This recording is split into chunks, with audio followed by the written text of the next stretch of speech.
Dopo questa breve parentesi musicale, volevo annunciarvi che i componenti della giuria del premio Fogli Malvagnoti ha ritenuto opportuno assegnare un riconoscimento particolare al più anziano dei poeti malvagnesi, antico cultore delle nostre tradizioni locali, più 2 riconoscimenti fuori concorso ad alcuni autorevoli esponenti della cultura siciliana.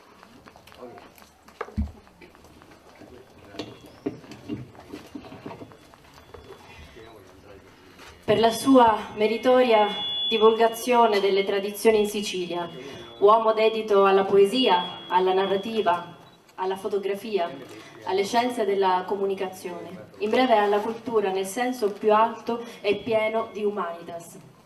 Un uomo le cui doti e grandi capacità la commissione del premio Fogli Malvagnoti ha voluto mettere in risalto.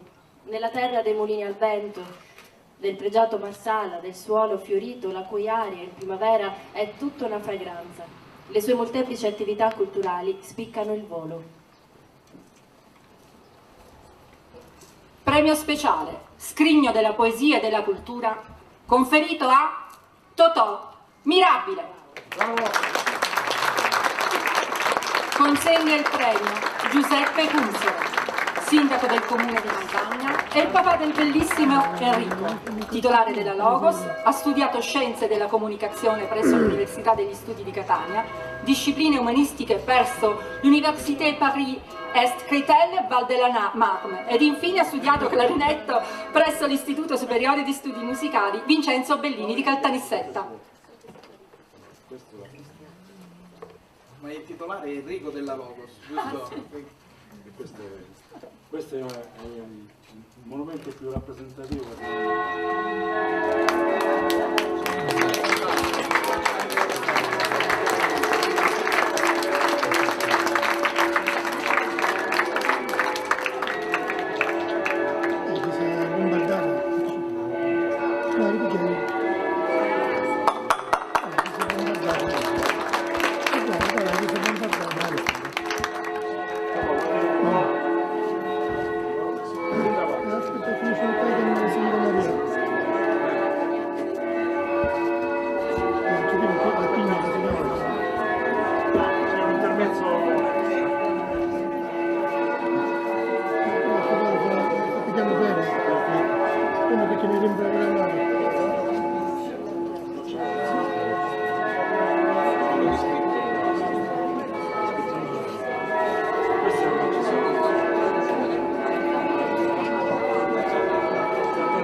Ok, buonasera a tutti. Innanzitutto consentitemi di ringraziare la giuria per questo speciale riconoscimento che mi ha conferito.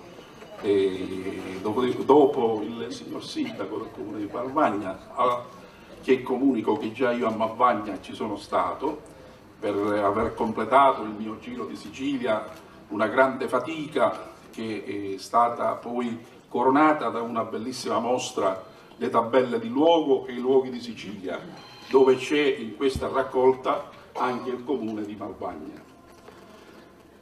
E che dire, io ringrazio naturalmente l'amico José, al quale faccio tanti complimenti per questa organizzazione e che ho incoraggiato moltissimo, essendo già, consentitemelo, un esperto di queste organizzazioni, e che ho avuto il piacere di ospitare ultimamente il 4 di luglio a Marsala al 4° simposio dei poeti, il quale ha istituito anche un premio Lontananza che va al poeta più distante che partecipa al simposio, e guarda caso se l'è aggiudicato il nostro amico José, proveniente da Malvagna, che è il comune più distante che c'era tra i poeti partecipanti. Che dire, non mi dilungo perché giustamente passo subito a porgere i ringraziamenti finali a tutti, tanti auguri e prossimo.